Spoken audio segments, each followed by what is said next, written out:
Hello students, आज हम लोग पढ़ रहे हैं quadratic equation NCERT based questions. पहले दो वीडियोस जिसमें मैंने पढ़ाया था सिर्फ आपको बेसिक कॉन्सेप्ट्स एंड कॉन्सेप्ट के साथ कुछ न्यूमेरिकल्स के हम लोग कैसे फॉर्मूलेज को यूज करते हैं। तो क्वाड्रेटिक इक्वेशंस का बेसिक थीम आपको पता होना चाहिए। मैंने स्टैंडर्ड बताया था ax² plus bx plus c equal to 0, that is the standard quadratic equation, right. इसमें मैंने बताया था कि क्या क्या जीरो हो सकता है। स्टैंडर्ड क्वाड्रेटिक इक्वेशन हमारे पास ये है। इसमें मैंने बताया कि b 0 हो सकता है, c 0 हो सकता है, लेकिन a कभी भी 0 नहीं होगा, क्योंकि अगर हम लोग एक 0 रखें तो ये बन गया 0x² plus bx plus c equal to 0, तो ये हो गया 0, तो bx plus c equal to 0, that is the linear equation in one variable। तो क्वाड्रेटिक इक्वेशन में ध्यान रखना है स्टैंडर्ड फॉर्म में होता है ax² plus bx plus c equal to 0। आज हम लोग जो एक्सरसाइज कर रहे हैं दैट इज द 4.1 एक्सरसाइज है। उसका क्वेश्चन नंबर फर्स्ट देखिए क्या है, check whether the followings are quadratic equation, यानी हमें चेक करके बताना है क्वाड्रेटिक इक्वेशन है या नहीं। यानी हमें जब क्वेश्चंस को सोल्व करेंगे तो ये स्टैंडर्ड इक्वेशन हमारे पास आनी चाहिए। तो इक्वेशन देखिए, क्वेश्चन नंबर फर्स्ट का फर्स्ट पार्ट ले लेते हैं। क्वेश्चन फर्स्ट का फर्स्ट पार्ट देखिए क्या है, x + 1 का स्क्वायर, x + 1 का square is equal to x -3 का ट्वाइस, राइट। ये हमारे पास क्वेश्चन है। आप एनसीईआरटी जब भी आप इस वीडियो को देखें तो एनसीईआरटी को सामने रखेंगे तो आपको पता चलेगा कौन सा क्वेश्चन मैं सॉल्व कर रहा हूं। तो मैंने यहां लिख भी दिया वैसे एक्सरसाइज 4.1 क्वेश्चन नंबर फर्स्ट का फर्स्ट पार्ट लिखा हुआ है, x + 1 का square is equal to 2x - 3। देखिए ये बन गया आइडेंटिटी, इसको बोलेंगे a + b होल स्क्वायर की आइडेंटिटी। आपको सबको पता है a² + b² + 2ab।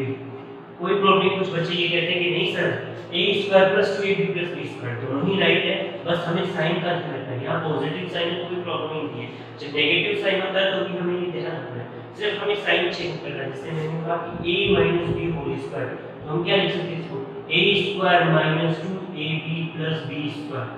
आप इसको ऐसे भी लिख सकते हैं a² + b² - 2ab। बहुत ही सिंपल क्वेश्चन है। तो हमारे पास ये आइडेंटिटी यूज करेंगे तो a² यानी x² plus 1² plus 2 into x into 1, right, is equal to 2x minus 6। given here x² plus 1 plus 2x is equal to 2x minus 6। सारी इक्वेशन को राइट हैंड साइड में ट्रांसफर करेंगे, sorry, x² plus 2x minus 2x plus 1 plus 6 equal to 0। तो बन गया x², ये दोनों आपस में कैंसिल, प्लस 7 equal to 0। इसको ऐसे लिख सकते हैं x² plus 0x plus 7 equal to 0। ये बन गया ax² plus bx plus c equal to 0। That is the standard quadratic equation को फॉलो कर रहे हैं, तो इसका आंसर आएगा यस। क्लियर। इसका सेकंड पार्ट भी देख लेते हैं, x² - 2x। सेकंड पार्ट देखिए क्या है, x² - 2x। यहाँ मैं लिख देता हूँ, सेकंड पार्ट है ये आपका जो हम लोग सोल्व कर रहे हैं। x² - 2x is equal to -2 given है हमें, और इसके साथ में गिवन क्या है 3 - x। 3 - x चेक कर लेते हैं लोग। पहले देखिए आपको यहाँ देखिए इधर से कोई x² की टर्म्स नहीं आएगी, राइट, और इधर हमारे पास x² की टर्म्स है, ऑब्वियसली क्वाड्रेटिक इक्वेशन होगा। फिर भी हम लोग चेक कर लेते हैं क्या बनता है। देखिए x² - 2x is equal to -2 into 3 यानी -6, -2 और -x plus 2x बन गया। इधर ट्रांसफर करेंगे तो x² - 2x और इधर आके -2x बन जाएगा और ये +6 बन जाएगा इक्वल टू 6। तो क्या x² - 4x plus 6 equal to 0। ax² plus bx plus c equal to 0। देखिए कंपेयर करके देखिए सारी चीजें सेटिस्फाई कर रही है, तो इसका भी आंसर क्या आएगा, यस आंसर है। क्लियर। अब देखिए थर्ड पार्ट तो सिंपल, दो ही ब्रैकेट्स हमको हमें मल्टीप्लाई करना है, तो इजीली आप पता लगा सकते हैं। थर्ड फोर्थ इस तरह से सिंपल पार्ट्स हैं। एक पार्ट जो है 7 और 8 में क्यूबिक इक्वेशन है, तो ये आप इजीली कर लेंगे, कोई प्रॉब्लम वाली बात नहीं है। फिर हम लोग देखिए नेक्स्ट चलते हैं। नेक्स्ट क्या कहता है हमारे पास, नेक्स्ट हमारा ये है कि represent the following situation in the form of a quadratic equation। कुछ सिचुएशंस हमें गिवन है, उनको क्वाड्रेटिक इक्वेशन पे हमें रिप्रेजेंट करना है, पर मैं आपको यहाँ सॉल्यूशंस करके भी बताऊंगा कि हम लोग कैसे सोल्व करेंगे। तो पॉज द वीडियो फिर नोट करना और फिर आगे बढ़ते हैं हम लोग। नेक्स्ट देखिए हमारे पास सेकंड क्वेश्चन सोल्व कर रहे हैं। फर्स्ट क्वेश्चन में एक पार्ट करवा दिया है, अगर आपको नहीं समझ में आया बाकी रिमेनिंग क्वेश्चन आप कमेंट्स में पूछ सकते हैं। सेकंड क्वेश्चन देखिए, रिप्रेजेंट करो द एरिया ऑफ रेक्टेंगल। मैं लिख रहा हूं यहां पे एक्सरसाइज है, क्वेश्चन नंबर 2 है, 2 का फर्स्ट पार्ट है हमारे पास। गिवन चीजें हैं, ये वीडियो में आपको मिल जाएगा। The area of rectangle plot is 528 metre square.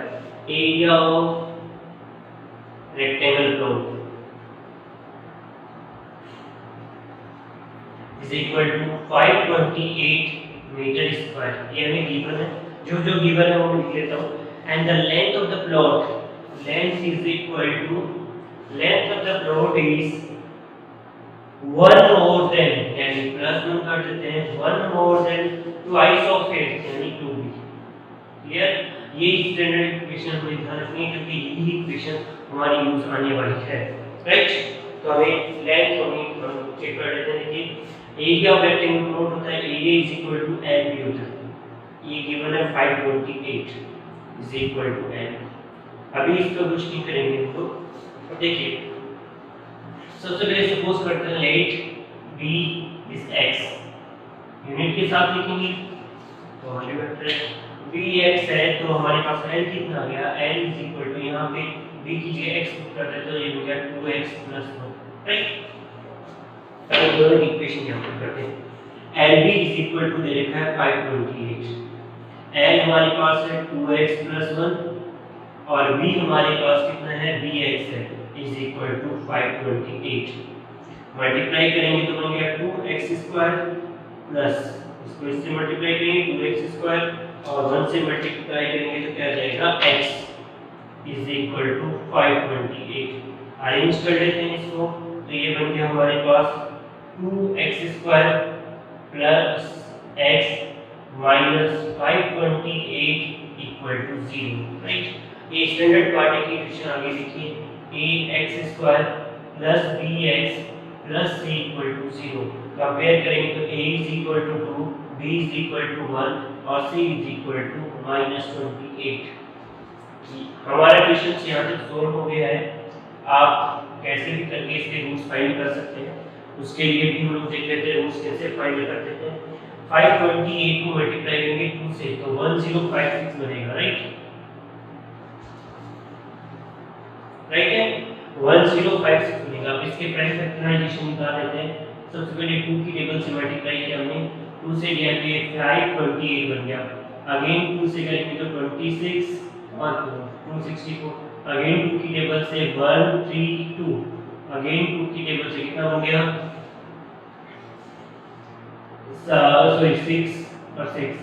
Again 2 की टेबल से कितना गया हमारे पास, 2 की टेबल से 33। अब जाएगा 3 की टेबल से 11 और 11 की टेबल से 1, 11 3 जा 33, राइट? 2 2 जा 4, 4 2 जा 8, 8 2 जा 16, 16 2 जा 32, 32 और 33 इक्वेशन आ गई। इक्वेशन एक बार वापस रख लेते हैं, x² plus x minus 528 equal to 0, 2x² plus 33x minus 32x minus 528 equal to 0। देखिए मैंने यहाँ डायरेक्टली लिख दिया कि 33 पॉजिटिव आएगा और 32 नेगेटिव आएगा। इसका क्या रीजन है? इसका रीजन ये है कि हमें चेक करना है कि इसका साइन क्या है। इस x का साइन पॉजिटिव आ रहा है, ग्रेटर वैल्यू हमारी पॉजिटिव रहेगी, और अगर इसका साइन नेगेटिव आ रहा है तो यानी स्मॉलर वैल्यूज जो है, तो अगर नेगेटिव आ रहा है तो ग्रेटर वैल्यूज की साइन नेगेटिव रहेगा। ये चीज हमें ध्यान रखनी है। अब यहाँ से कॉमन हमें गया है, तो देखिए क्या क्या कॉमन ले सकते हैं। तो इसलिए मैं कहता हूँ ये पेयर बना लीजिए, इस तरह से लाइन ट्रेस कर लेंगे तो आपको आइडिया जाएगी हमें इन दोनों में से भी कॉमन लेना है। तो पहले में मैंने कॉमन लिया x, तो यह बन गया 2x + 33 माइनस, अब हमें यहाँ क्या कॉमन लेके 2 बच जाए, तो हमें पता है 16 2 32, तो 16 कॉमन ले लीजिए, x या 2x + 33 इक्वल टू 0। ये दोनों ब्रैकेट हमेशा सेम आने चाहिए। अगर ये ब्रैकेट दोनों सेम नहीं है इसका मतलब हमने एक मिस्टेक की है। तो देखिए इसमें से अगेन कॉमन क्या आ गया, 2x + 33 कॉमन आ गया यहाँ पे, और सेकंड वाला बन गया x minus 16 equal to 0, right. दोनों को इक्वल टू 0 कर देते हैं, तो 2x plus 33 equal to 0 and x minus 16 equal to 0, right. तो 2x यहाँ से देखो x की वैल्यू आएगी माइनस 33 अपॉन 2, डायरेक्ट कर सकते हैं आप, और x इज इक्वल टू 16। अब देखिए हमारे पास x कंसीडर किया हमने वृत्त को कंसीडर किया है, तो हमें पता है किसी भी चीज की लेंथ जो है, लेंथ विड्थ हाइट ये कभी भी नेगेटिव नहीं हो सकती, राइट। इसका मतलब जो लेंथ है विड्थ है sorry b is equal to आ गया 16 मीटर, तो l कितना आएगा, l आएगा 2x प्लस 1, तो 2 into 16 प्लस 1, 16 मीटर 32 प्लस 1 33, तो 33 मीटर आ गया, ये हमारी लेंथ है। क्लियर सबको? चलिए नेक्स्ट क्वेश्चन, अभी जो नेक्स्ट क्वेश्चन है उसमें भी हम लोग देख लेते हैं। The product of two positive integer is 306। दो पॉजिटिव इंटीजर है जिनका प्रोडक्ट जो है वो कितना है 306। अब सबसे पहले एक टर्म आता है कॉन्जिगेटिव। कॉन्जिगेटिव का मतलब होता है कंटीन्यूअसली आने वाले, जैसे 2 के बाद 3 आ रहा है, 6 के बाद 7 आ रहा है, दैट इज द कॉन्जिगेटिव नंबर्स। तो इनका प्रोडक्ट दे रखा है, तो ये हमारा सेकंड पार्ट में लिख देता हूं। यहाँ पे सेकंड पार्ट क्या है हमारे पास, प्रोडक्ट हमें दे रखा है, प्रोडक्ट कितना दे रखा है हमें, प्रोडक्ट देखा 306, राइट। दो पॉजिटिव नंबर है जिनका प्रोडक्ट हमें दे रखा है, तो हम लोग चेक कर लेते हैं। तो लेट फर्स्ट नंबर जो है वो हमारे पास है x, तो इसका कॉन्जिगेटिव क्या होगा, सेकंड नंबर क्या हो जाएगा, इसका सेकंड नंबर हमारा हो जाएगा x प्लस 1, दोनों का प्रोडक्ट यानी x और x प्लस 1 दोनों का प्रोडक्ट किसके इक्वल है, 306 के इक्वल। ये हमने अकॉर्डिंग टू क्वेश्चन लिखा है, हमने अपने अकॉर्डिंग कुछ नहीं लिखा है, जो भी लिखा है क्वेश्चन उनके अकॉर्डिंग लिखा है। चलिए ये दो लोग क्या कर रहे हैं कि हम लोग झगड़ा कर रहे हैं, और झगड़ा करके कितना लेके आ रहे हैं 306 मल्टीप्लाई कभी होता है ना, एक मानने वाला दूसरा ढूंढने वाला, दोनों झगड़ा करते हैं दोनों मल्टीप्लाई। तो यहाँ पे हमारे पास मल्टीप्लाई करने को मिल गया x² + x is equal to 306, right. यहाँ से हम लोग ट्रांसफर करेंगे x² + x minus 306 is equal to 0। इस क्वाड्रेटिक इक्वेशन में आप एक चीज देखेंगे कि हम लोग राइट हैंड साइड में कुछ भी नहीं रखते। जब भी क्वाड्रेटिक इक्वेशन की स्टैंडर्ड फॉर्मेट लेके आनी होती है, हम राइट हैंड साइड में कुछ भी नहीं लिखते हैं, राइट हैंड साइड में हमेशा 0 लेके चलते हैं। नहीं आ रहा है तो हम लोग जो भी चीज़ है, जो भी न्यूमेरिकल्स वैल्यू है, वेरिएबल्स हैं, उनको लेफ्ट हैंड साइड में ट्रांसफर करते हैं। तो ये हमारे पास स्टैंडर्ड इक्वेशन चेक कर लेते हैं। देखिए भाई ये क्या, तो चेक करते हैं ax² + bx + c = 0 आ रहा है, फॉर्मेट फ्लो हो रहा है, एक तो क्वाड्रेटिक इक्वेशन है। अब देखिए x² + x माइनस 306, सेम वही चीज, हमें इनके क्या फैक्टर्स निकालने पड़ेंगे।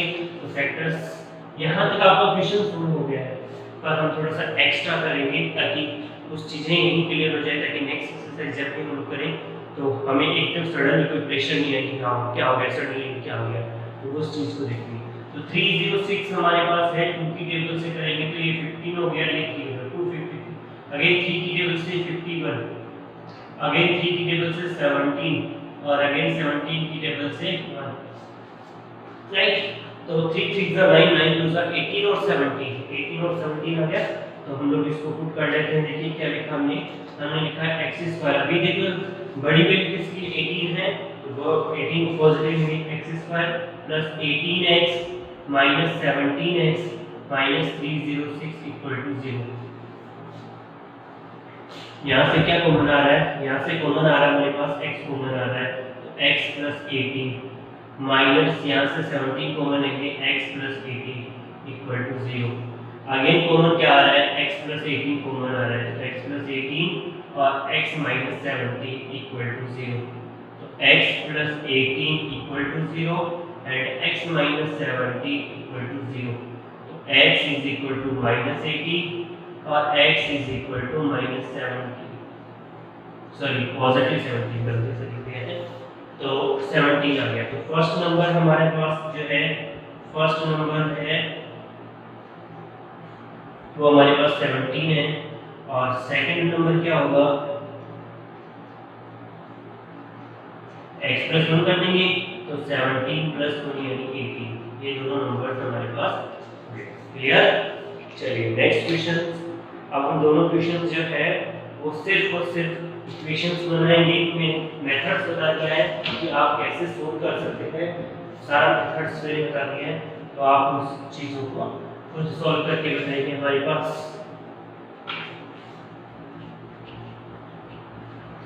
नेक्स्ट क्वेश्चन देखिए।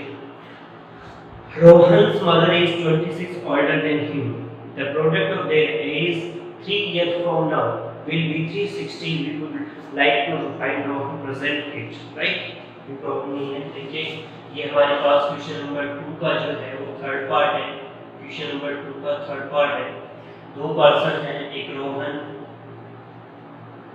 और एक उनकी मदर, राइट? इन दोनों में एज में रिलेशन हमें दे रखा है। एज में रिलेशन क्या दे रखा है कि रोहन की मदर जो है, mother is equal to Rohan, Rohan mother age लिख लेते हैं, mother's age is equal to Rohan age plus 26। वर्डन है ना, वो करेक्ट है, थोड़ा सा एज में बड़ी है 26, और ऑब्वियसली बड़ी होंगी मदर और सदर। तो the product of their age is 3 year from now will be 360, दोनों की एज। तो सबसे पहले सपोज कर लेते हैं let present age of Rohan. Rohan की जो प्रेजेंट एज है वो हमने सपोज कर ली x, तो मदर एज का आ जाएगी, मदर एज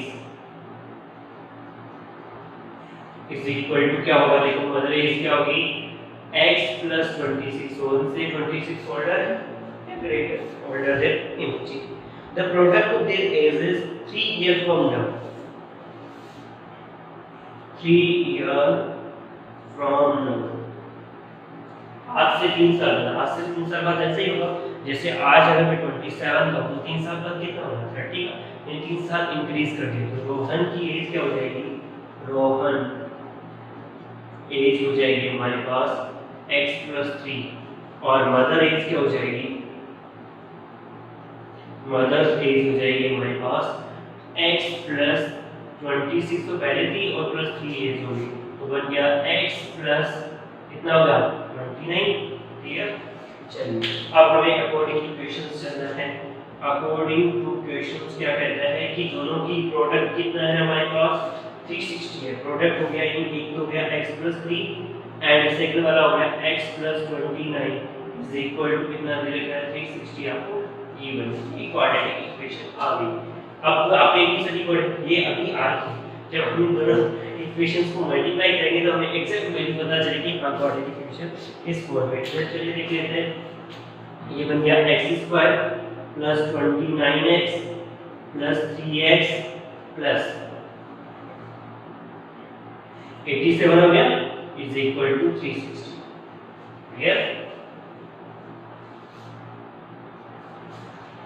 अरेंज कर लेते हैं। x² plus 32x plus is equal to 360 minus 87, तो बन गया x² plus 32x minus इधर लेके ट्रांसफर कर रहे हैं तो ये हो गया 3 और यहाँ 15 में से 73 और ये बन गया 273 इक्वल टू 0। तो ये हमारे पास स्टैंडर्ड क्वाड्रेटिक इक्वेशन आ गई। लास्ट क्वेश्चन इस एक्सरसाइज का, a train travels a distance of 480 km at the uniform speed, right? If the speed has been 8 km less, then it would take 3 hours more to cover the same distance, right? We need to find the speed of the train। देखिए हम basically फटाफट कर लेते हैं इस question को।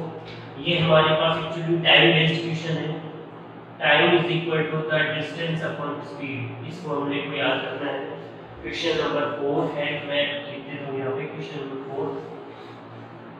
ए train travels a distance आपको D दे रखा है 480 किलोमीटर। 480 किलोमीटर आपके पास डिस्टेंस है और डिक्रीज को क्या स्पीड डिक्रीज कितना दे रखा है,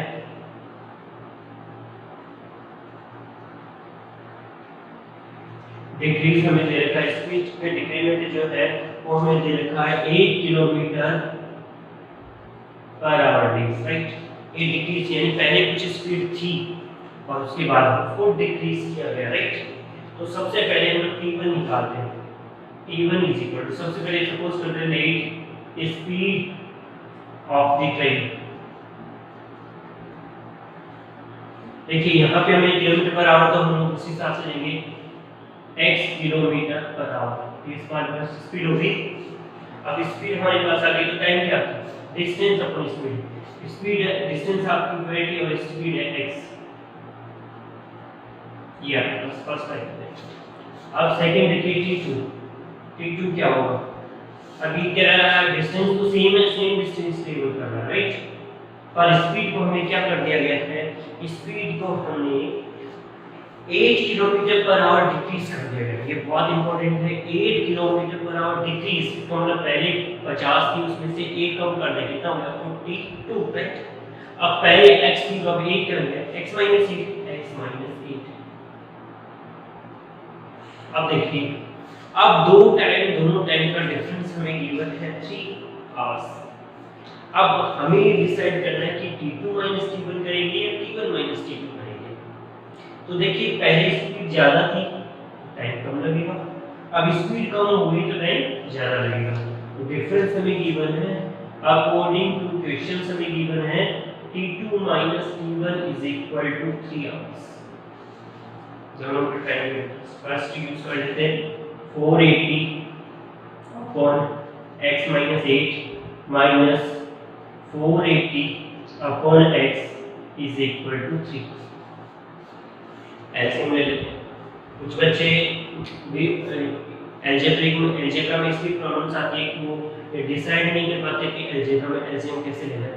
तो इसकी सिंपल सा लॉजिक याद रखिए। मैंने कहा कि 1/3 और 1/5 है, दोनों को ऐड करना है तो हमें इसकी एलसीएम की रिक्वायरमेंट पड़ेगी। एलसीएम की रिक्वायरमेंट पड़ेगी 3 × 5 करते हैं हम लोग। सेम चीज आपको अलजेब्रा में यही करना है। जब भी आपको अलजेब्रा में कोई चीज कॉमन नहीं दिखे, ब्रैकेट्स में होनी चाहिए। भी इसके साथ एक x होता तो हम सोचते हैं जब दोनों चीजें डिफरेंट है तो हमें क्या करना है? दोनों का मल्टीप्लिकेशन तो बहुत सिंपल सा लॉजिक है। एलसीएम आ गया हमारे पास x और x माइनस 8, राइट। तो सबसे पहले x माइनस 8 x माइनस 480 और इसके साथ क्या मल्टीप्लाई होगा? x माइनस 8 कैंसिल हो गया, क्या बचेगा x। यहाँ सिंपल देखिए जैसे इसका एलसीएम आ गया 15 में देखो यहाँ 3 है तो 5 से मल्टीप्लाई हो जाएगा। तो यहाँ x माइनस 8 है तो किससे मल्टीप्लाई करेंगे? माइनस 480 और ये हो गया x माइनस 8 से मल्टीप्लाई, राइट।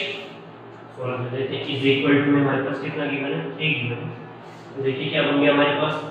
480 हमने कॉमन ले लिया, क्या बन गया यहाँ पे x, ये माइनस x और प्लस 8 बन जाएगा। समझ में आया? प्लस 8 क्यों हुआ? क्योंकि ब्रैकेट्स के बाहर ऑलरेडी माइनस तो इसका सेम चीज हो गया। अपॉन इसको मल्टीप्लाई करेंगे x² माइनस 8x और ये दोनों आपस में कैंसिल इज इक्वल टू 3। और कर लेते हैं। देखिए ऊपर बन गया 480 into 8 upon is equal to 3 upon लेते हैं 3 और x² माइनस 8x। क्लियर? अब देखिए कट रहा है, क्या कट रहा है? 3 वेरिएबल्स कट रहा है तो 3 बन जाती और 3 बन जाती है कितने? 18 3 6 160। x² minus 8x is equal to 160 into 8। ये इधर नेगेटिव, फर्स्ट वाला 0, 8 6